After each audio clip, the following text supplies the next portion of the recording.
اعوذ باللہ من الشیطان الرجیم بسم اللہ الرحمن الرحیم الحمد للہ والصلاة والسلام علی رسول اللہ وآل رسول اللہ واللعنۃ الدائمہ علی اعدائہم اعداء اللہ اما بعد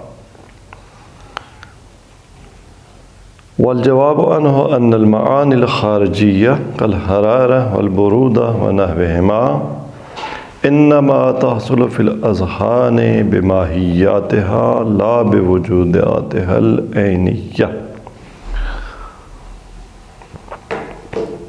کل ہم نے وجود ذہنی پر جو اشکالات ہوئے ہیں ان میں سے تیسرا اشکال پڑھا۔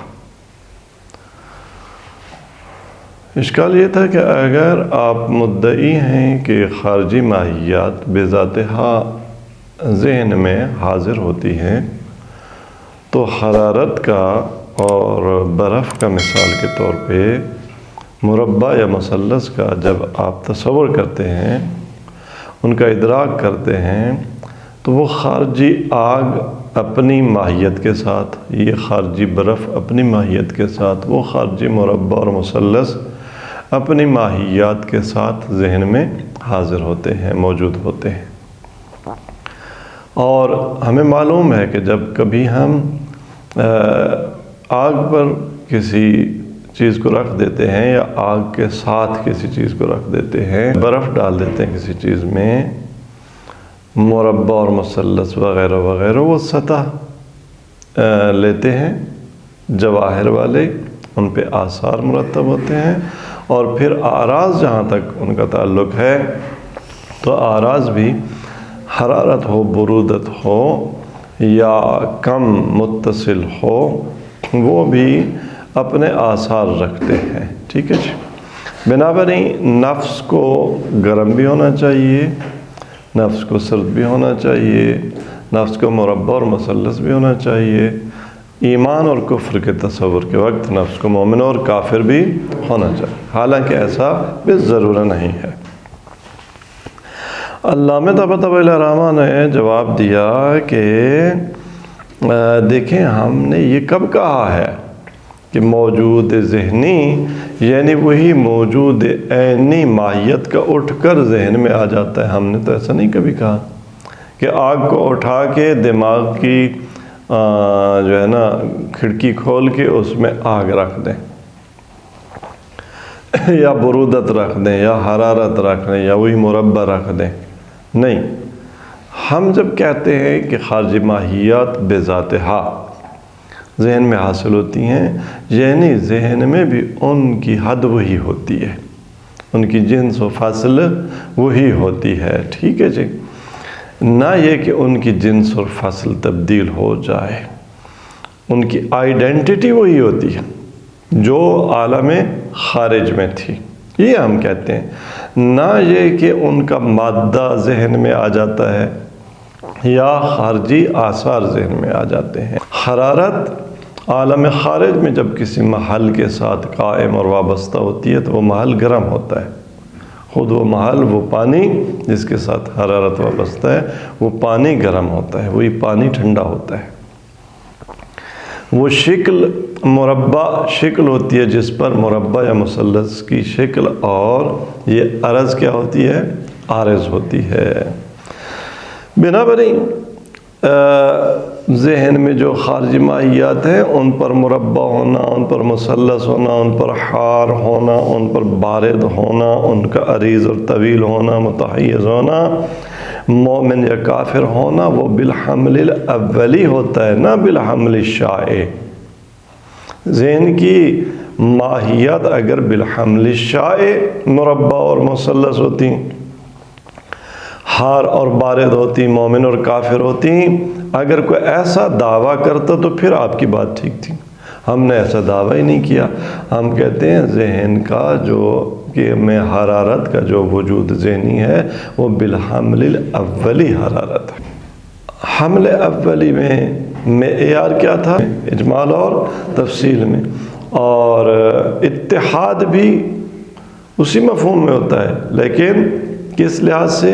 اب جب کہتے ہیں الانسان و بشرن تو پہلے انسان سمجھ رہا ہوتا ہے کہ انسان کوئی اور چیز ہے، بشر کوئی اور چیز ہے، تغیر اعتباری ہوتا ہے، اور پھر آپ کہتے ہیں کہ نہیں، جو انسان کا مفہوم ہے بشر کا بھی وہی مفہوم ہے، جو بشر کا مفہوم ہے وہ وہی انسان والا مفہوم ہے، مفہوم میں اتحاد ہوتا ہے۔ بنابراین جو ذہن میں حرارت کا مفہوم ہے وہ واقعاً حرارت ہی کا مفہوم ہے، ایسا نہیں ہے کہ ذہن میں حرارت کا مفہوم باہر کی ٹھنڈک کا مفہوم ہو۔ اگر ایسا ہوتا تو ہم کبھی ذہنی تصورات اور اپنے علم کی بنیاد پر عالم خارج کے ساتھ انٹریکٹ نہ کر سکتے۔ ہم نے چائے آگ پہ رکھنا ہوتی، ہم اس کو فریزر میں رکھ دیتے کہ چائے ادھر بن جائے گی، ابل جائے گی، اور پانی کو برف بنانے کے لیے کیا کرتے؟ چولہے پہ چڑھا دیتے۔ نہیں، اگر ہمارے ذہن میں فریزر کا تصور واقعاً فریزر والا ہے تبھی تو پانی کو فریزر میں رکھتے ہیں۔ اگر ہمارے ذہن میں آگ کا تصور واقعاً آگ کی ترجمانی کرتا ہے، بحمل الاولی آگ ہے، تبھی تو ہم چائے بنانے کے لیے پانی گرم کرنے کے لیے پانی کو آگ پر اور چولہے پہ چڑھاتے ہیں۔ یہی کہنا چاہتے ہیں ہم بس کہ بحمل اولی موجود ذہنی اس کی ماہیت وہی ماہیت ہے جو خارجی موجود کی ہے، لیکن وہ ذہنی موجود بحمل شائع صناعی خارجی موجود نہیں ہے، یعنی اس پر وہ خارجی موجود والے آثار مرتب نہیں ہوتے، وہ ایسے ہے جیسے پردے کا شعر ہوتا ہے یا دیوار پہ بنی ہوئی یا ہماری تصویر یا لگی ہوئی تصویر ہوتی ہے، ہماری ہی تصویر ہوتی ہے لیکن ہمارے والے آثار اس میں مرتب نہیں ہوتے۔ تو یہ جواب دیا علامہ طباطبائی علیہ الرحمہ نے اس اشکال کا۔ چوتھا اشکال پھر ایک اور، وہ بھی اسی نوع کا اشکال ہے۔ بعض لوگوں نے کہا کہ اگر ہم موجود ذہنی کے جیسا آپ نے کہا قائل ہو جائیں کہ خارجی ماہیت بذات ذہن میں حاضر ہوتی ہیں تو اس کا لازمہ یہ ہے کہ محالات وجود پائیں، محالات وجود پا جائیں۔ محال ہوتا ہے کہ وجود پائے، محال ممکن ہی نہیں ہوتا کہ وجود پائے، لیکن اگر آپ کی بات ٹھیک ہو تو اس کا لازمہ یہ کہ محالات وجود پا جائیں۔ کہاں اور کیسے؟ کہتے ہیں دیکھیں، باری تعالیٰ اللہ تبارک تعالیٰ کا شریک محال ہے نا، ہاں محال ہے کہ اللہ تعالیٰ کا شریک ہو، حالانکہ ہم ذہن میں اللہ تعالیٰ کی شریک کا تصور کرتے ہیں۔ ہمیں اگر باری تعالیٰ کے شریک کا علم نہ ہوتا تو ہم کیسے کہتے کہ باری تعالیٰ کے شریک اس کا وجود محال ہے؟ علم ہے تو کہتے ہیں۔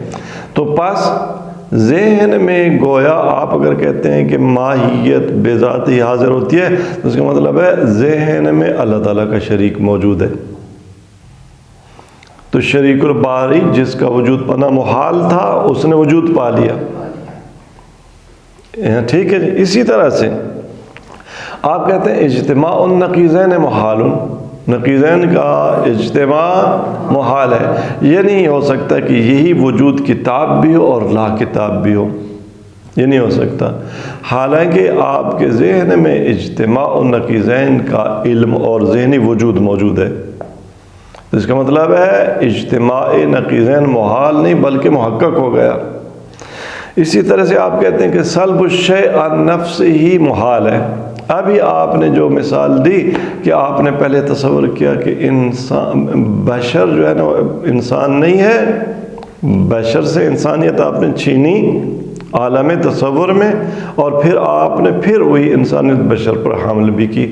آپ نے کہا بشر پر انسانیت حمل بھی کی، آپ نے کہا البشر انسان، یہ البشر انسان میں پہلے آپ نے البشر سے گویا یہ تصور کیا کہ انسان نہیں ہے بشر، سلب کر لیا اس سے، شے کو اس کی ذات سے سلب کر لیا، پھر اس کو حمل بھی کر دیا۔ آپ کہتے ہیں کہ المربع مربع مربع ہی ہوتا ہے، ٹھیک ہے جی، مربع ہی ہوتا ہے۔ تو پہلے مربع سے مربع ہونا آپ نے چھینا، اس سے سلب کیا، شے کو خود اس سے سلب کیا، پھر حمل بھی کر دیا۔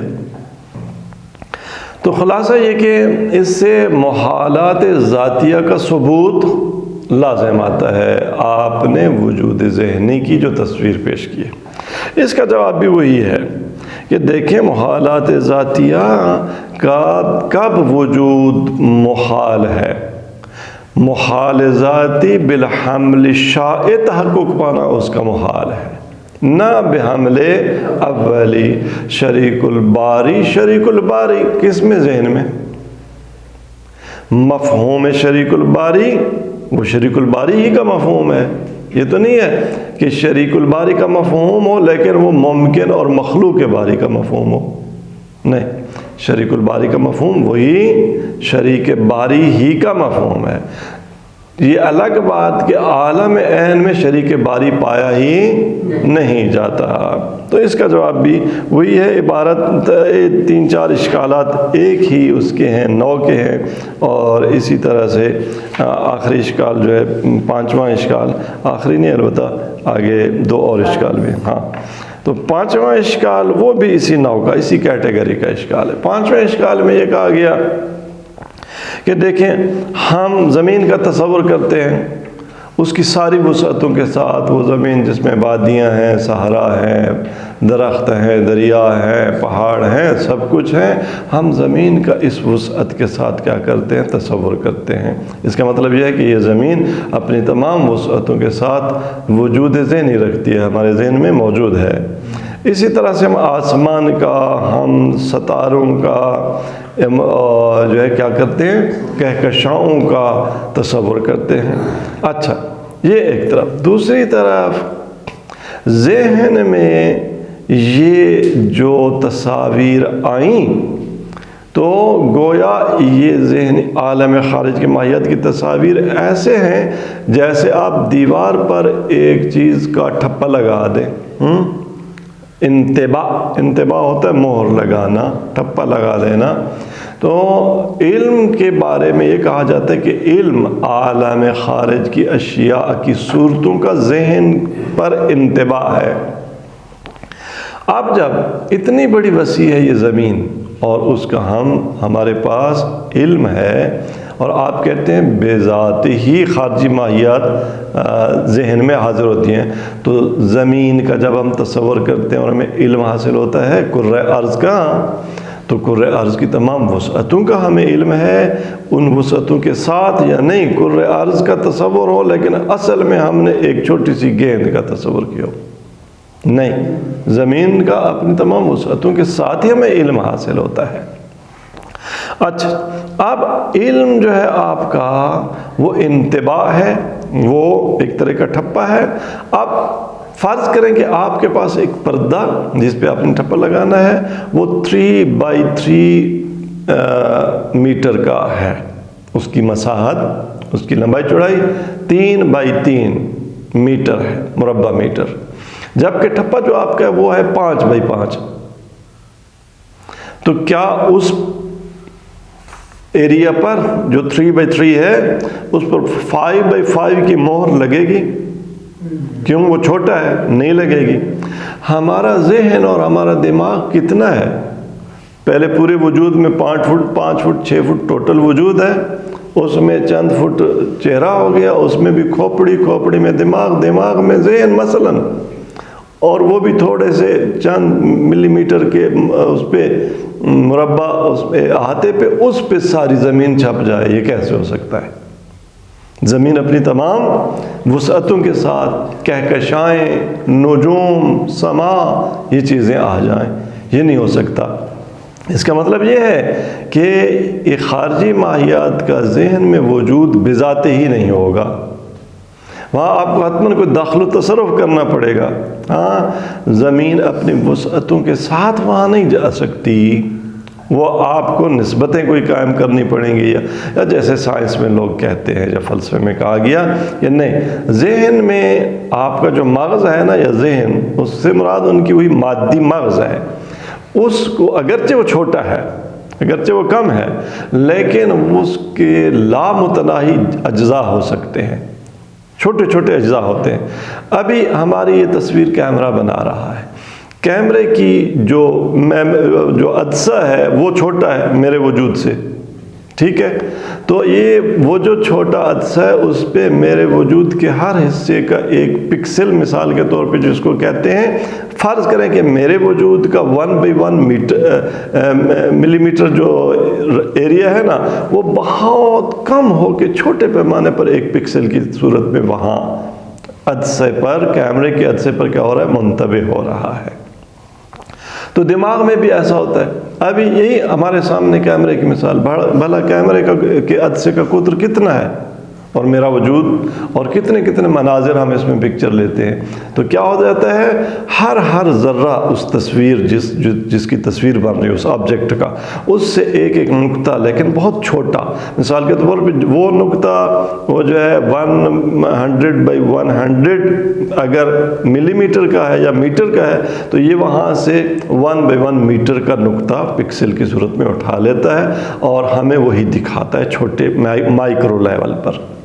بعض نے جواب دیا کہ یہ جو ہماری علم ہے موجودات عالم کا، وہ اس طرح سے جسٹیفائی ہوتا ہے، یعنی ذہن کا خزانہ چھوٹا، ذہن کا پردہ اور دماغ کے خلیے کم، چھوٹا حجم، لیکن اتنے بڑے حجم کے ساتھ مخلوقات کا علم ہمیں حاصل ہو جاتا ہے۔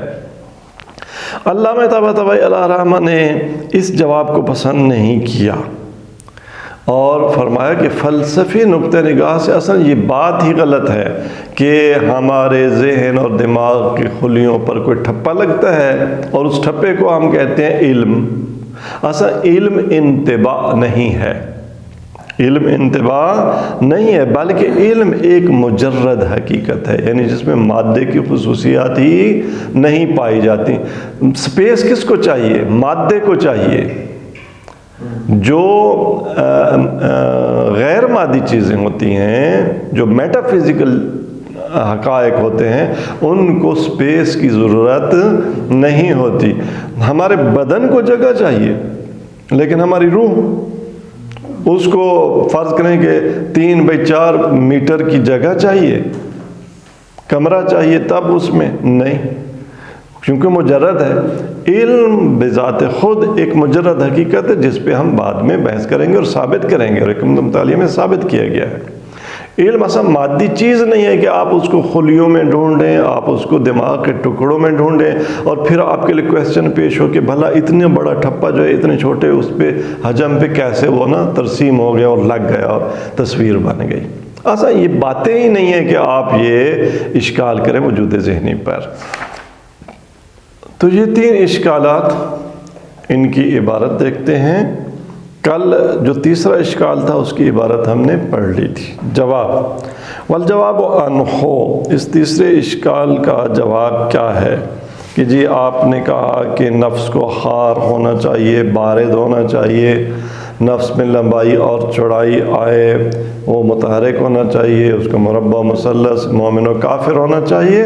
تو اس کا جواب یہ ہے کہ ان المعانی الخارجیہ کالحرارۃ والبرودۃ ونحوہما انما تحصل فی الاذہان بماہیاتہا لا بوجوداتہا العینیہ۔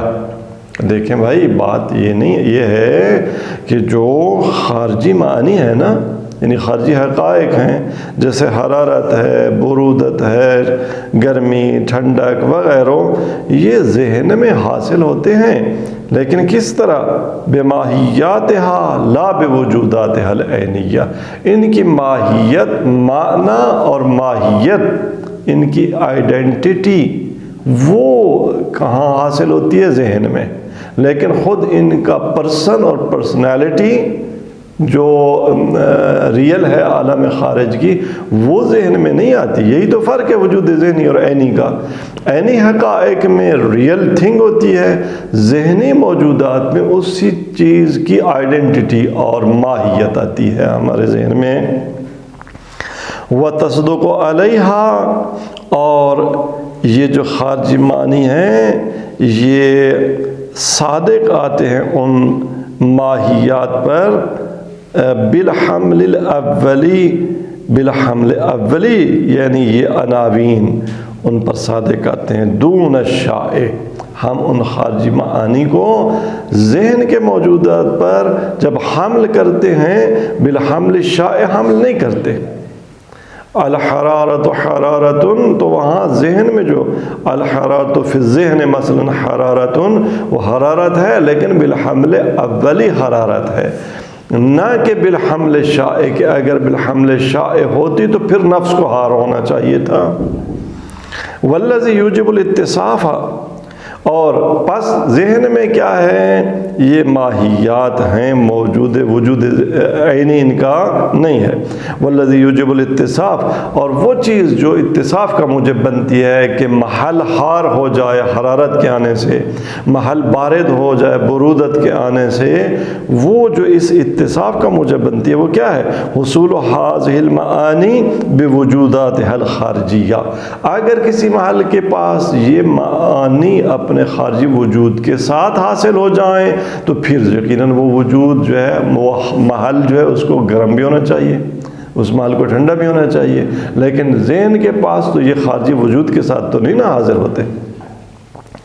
تو جو چیز اتصاف کا موجب بنتی ہے کہ وہ یہ ہے کہ یہ معانی اپنے خارجی وجود کے ساتھ حاصل ہوں، وقیامها بموضوعاتها، اور یہ معانی اپنے موضوعات کے ساتھ خارجی وجود کے ساتھ قائم ہوں، جیسے یہ رنگ خارجی وجود کے ساتھ اس جسم کے لیے قائم ہے، تو یہاں تو یہ اتصاف کا موجب بنے گا، لیکن جہاں فقط ماہیت ہو وہاں اتصاف کا موجب نہیں بنے گا۔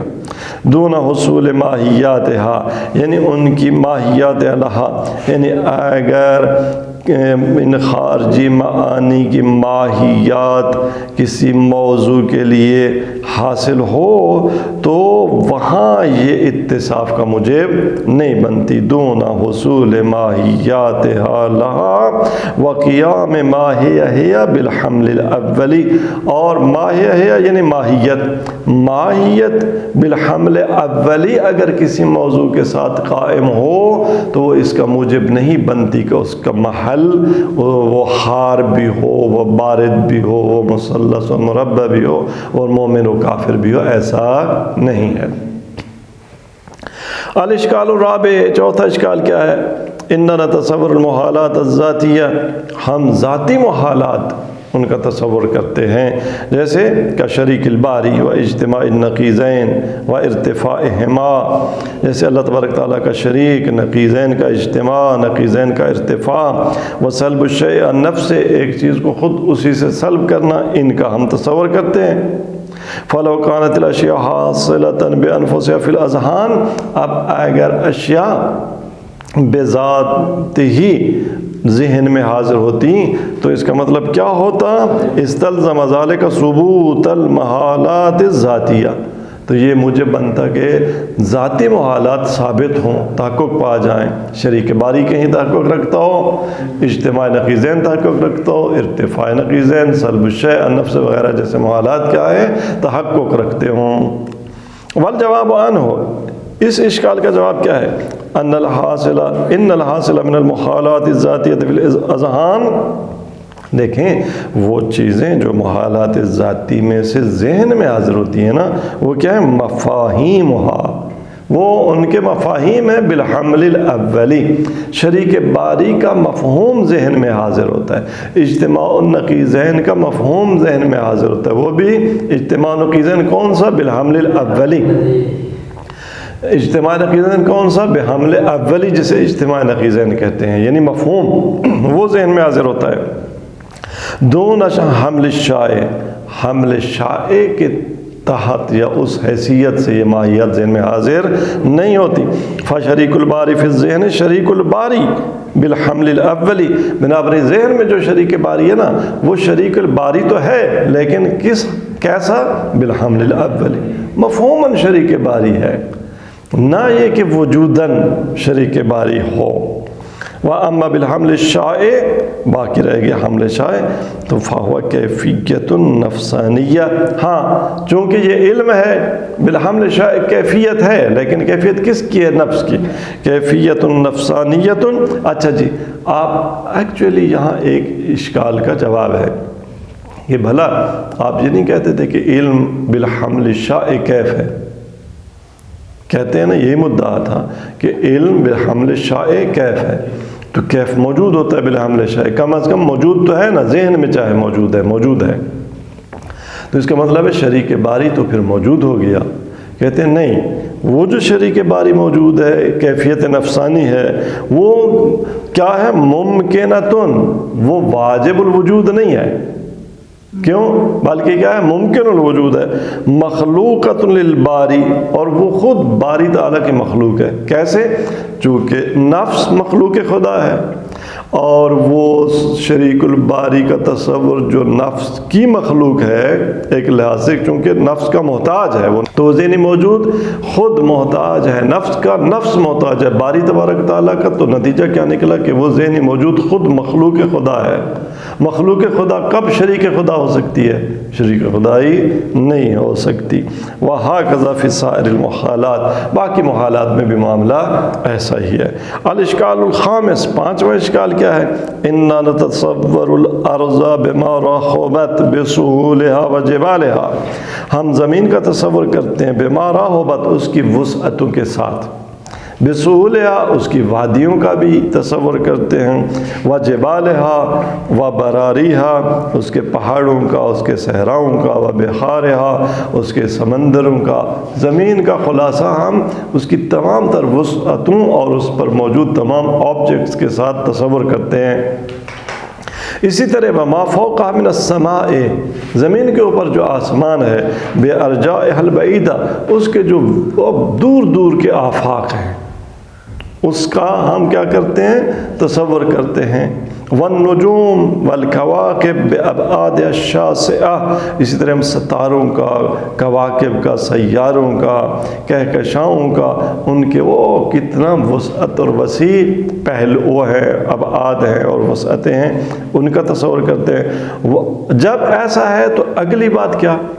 وحصول هذه المقادیر العظیمۃ فی الذہن بمعنى انتباہها فی جزء عصبی او قوت دماغیہ کما قالوا به من انتباہ الکبیر فی الصغیر وهو محال.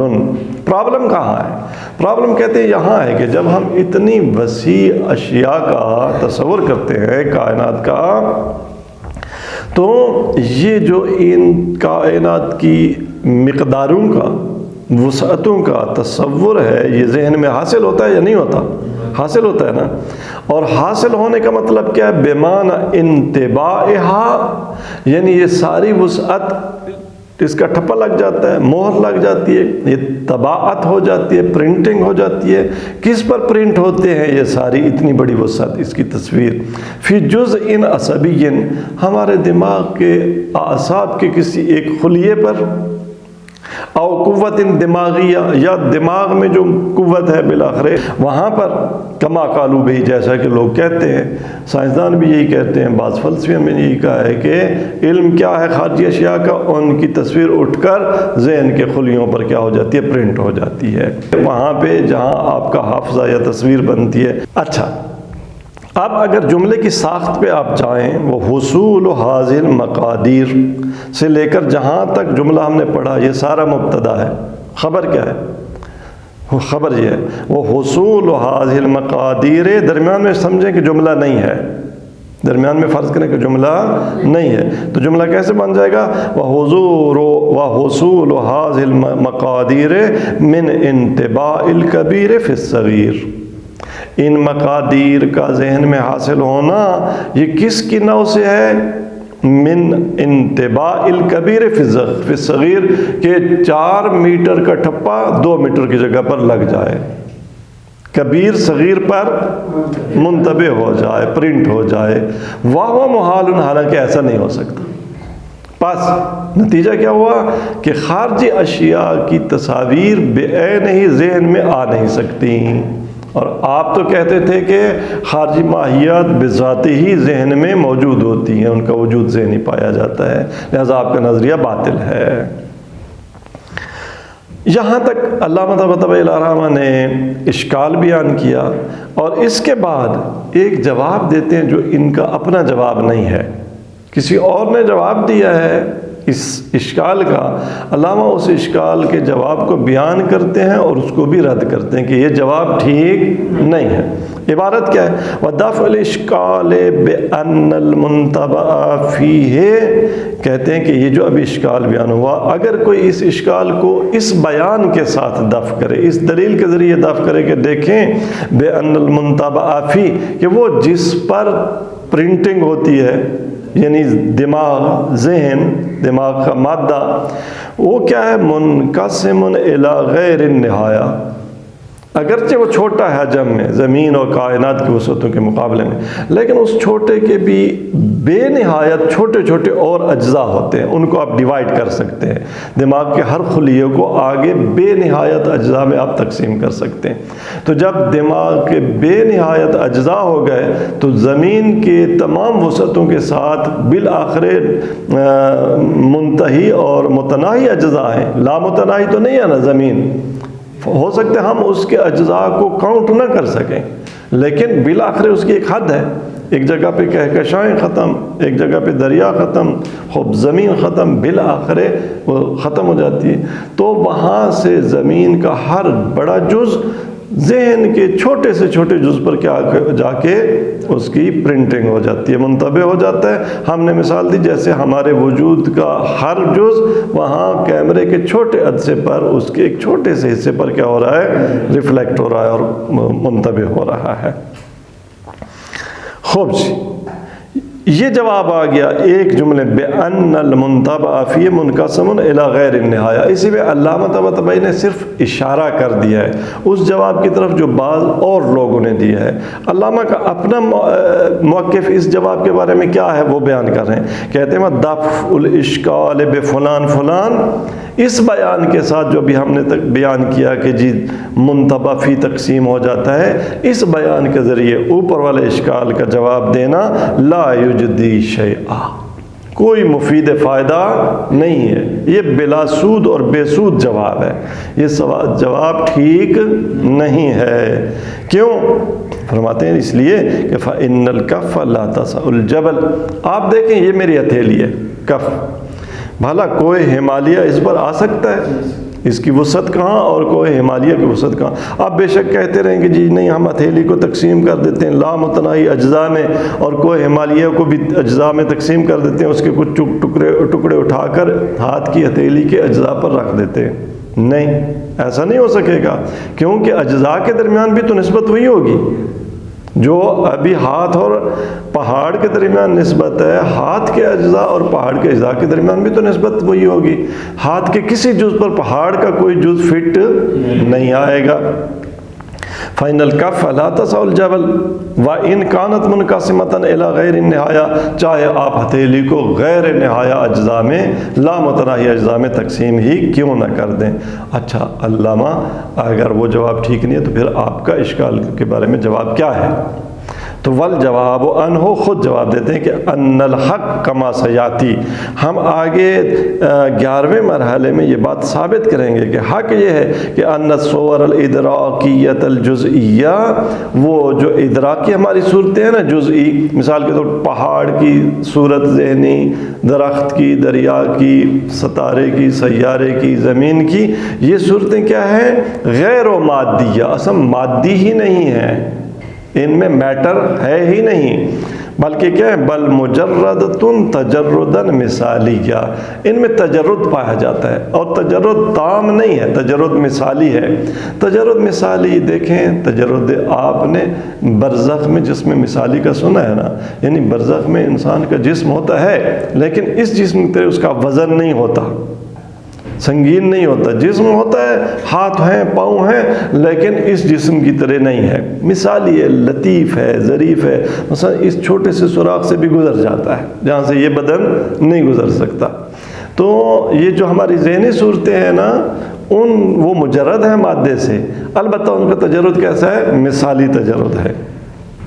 فیہا آثار المادۃ من مقدار و شکل وغیرہما، ان میں مادے کے آثار تو پائے جاتے ہیں، شکل ہوتی ہے، جو ذہن میں کوہ ہمالیہ کا وجود ہے نا اس کی شکل وہی ہے جو کوہ ہمالیہ کی شکل ہے، اس کی مقدار بھی ہوتی ہے، وہ اتنی ہی مقدار بیان کر رہا ہے وغیرہما دون نفس المادہ، لیکن خود مادہ نہیں ہے، وہ پتھر نہیں ہے، اس میں وہ خاک اور پتھر کے اجزاء ذہن کے کوہ ہمالیہ میں نہیں ہیں۔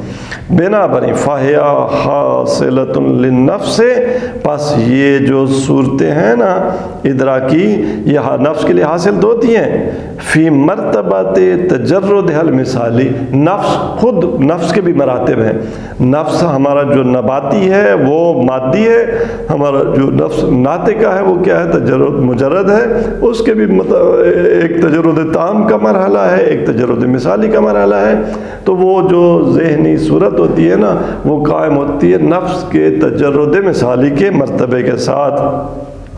من غیر ان تنطبع فی جزء بدنی، اور یہ ادراکی صورتیں کسی بدن کے نہ جز میں ان کی پکچر بنتی ہے، پرنٹ نہیں ہوتی، منطبع نہیں ہوتی، او قوت متعلقۃ بجزء بدنی، اور نہ ہی بدن کے اور دماغ کی خلیوں سے مربوط کسی قوت میں ان کی تصویر چھپتی ہے، بلکہ یہ تصویر ایک مجرد اور غیر مادی اور میٹا فزیکل فیکٹ ہوتا ہے جس کے لیے آپ کو فزیکل اسپیس کی ضرورت نہیں ہے۔ وَأَمَّا الْأَفْعَالُ وَالْإِنْفِعَالَاتُ الْحَاصِلَةُ فِي مَرْحَلَةِ الْمَادَّةِ عِنْدَ الْإِحْسَاسِ بِالشَّيْءِ أَوْ عِنْدَ تَخَيُّلِ، اب اگر کوئی کہے کہ علامہ کیسے آپ نے کہا کہ یہ مجرد ہے، حالانکہ ہمیں جب خارجی چیزوں سے ہمارا رابطہ ہوتا ہے ہمیں سوئی لگتی ہے تو سوئی کا علم اگر مجرد ہے تو ہمیں پھر درد کیوں ہوتا ہے؟ آگ اگر گرم ہے تو آگ پہ جب ہمارا ہاتھ لگتا ہے تو جو ذہن میں آگ کی صورت ہے وہ تو ہار نہیں ہوتی، پھر ہم ہاتھ کو کیوں کھینچتے ہیں، ہماری جلد کیوں جل جاتی ہے؟ تو علامہ فرماتے ہیں نہیں، ہم اس چیز کے منکر نہیں ہیں کہ مادی چیزوں کے ادراک میں اور علم کے حصول میں کوئی مادی پروسیس نہیں ہوتا، اس کے ہم بھی منکر نہیں ہیں، یہ مادی پروسیس ہوتا ہے، یہ حواس بھی دخیل ہوتے ہیں، متاثر بھی ہوتے ہیں، لیکن ایٹ دا اینڈ جو علم ہے نا وہ مادی نہیں ہے، اس کی جو حقیقت ہے وہ فزیکل نہیں ہے بلکہ میٹا فزیکل ہے۔ لہٰذا ہم ان مادی فعل و انفعال کے آنکھ دیکھتی ہے، کان سنتا ہے، ہاتھ ٹچ کرتے ہیں، دماغ کے خلیوں تک تصویر جاتی ہے، صوت جا رہی ہے، لامسہ کے ذریعے پیغام جا رہا ہے، یہ باتیں ہیں، ہم ان کے منکر نہیں ہیں۔ وَأَمَّا الْأَفْعَالُ وَالْإِنْفِعَالَاتُ، باقی رہ گیا ایکشن اور ری ایکشن نفس کا، وہ جو حاصل ہوتے ہیں حاصل فی مرحلۃ المادہ، جو مادی مرحلے میں جو انجام پاتے ہیں، یہ ایکشن اور ری ایکشن عند الاحساس بشیء، جب ہم کسی چیز کو احساس کرتے ہیں، یہاں حس بمعنی عام ہے، یعنی حواس پنجگانہ میں سے کسی بھی اس کے ذریعے، اور عند تخیل، یا کسی چیز کا تخیل کرتے ہیں، تو فإنما هي، یہ جو افعال و انفعالات ہیں یہ حاصل بھی ہوتے ہیں، لیکن یہ کیا ہیں، هي معدات، یہ دراصل معاون ہے، اگر یہ مددگار نہ ہوں تو وہ جو ذہن میں علم ہے نا مجرد، وہ تحقق نہیں پاتا، یہ مزدور لگتے ہیں تو وہ علم تحقق پاتا ہے۔ فإنما هي معدات تتهيأ بها النفس، ان کے ذریعے نفس آمادہ ہو جاتا ہے، کس کے لیے، لحصول الصور العلمیت الجزئیت المثالیت عندها، کہ نفس اپنے پاس علمی جزئی مثالی صورتوں کو حاصل کر لے، یہ ہوں آنکھ بالآخر دیکھے، ہاتھ ٹچ کرے، زبان چکھے، کان سنے، وغیرہ وغیرہ، یہ چیزیں ہوں گی تو نفس کو مٹھاس کا، کھٹاس کا، ترشی کا، کڑواہٹ کا، تب ہی جا کے علم حاصل ہوگا، وگرنہ علم حاصل نہیں ہوگا۔ علم کے حصول کی احساس شرط ہے، لیکن علم خود اسی احساس کا نام نہیں ہے، کیونکہ احساس فزیکل ایک پروسیس ہے، جبکہ علم میٹا فزیکل چیز ہے اور فیکٹ ہے۔ وصلی اللہ علیہ سیدنا و نبینا محمد وعلی اہل بیت الاطہار علیہم السلام۔